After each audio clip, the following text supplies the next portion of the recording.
The art paper surface defect. The fabric surface defect. The roll paint surface effect. The lacquer surface defect. The art paper surface defect. Look at this. It's the art paper. The art paper surface defect. It's the art paper. The art paper surface defect. The fabric surface defect. Let me touch it. Yeah, this is the fabric. You can see? I can feel it. It's the fabric surface defect. It's quite economical.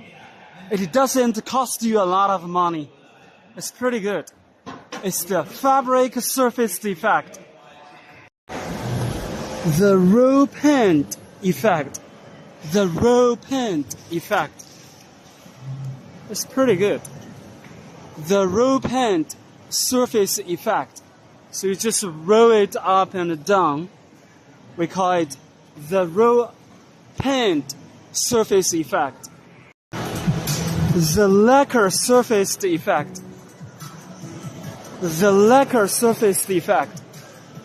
The lacquer surface defect. The lacquer surface defect is smooth. Very, very classy.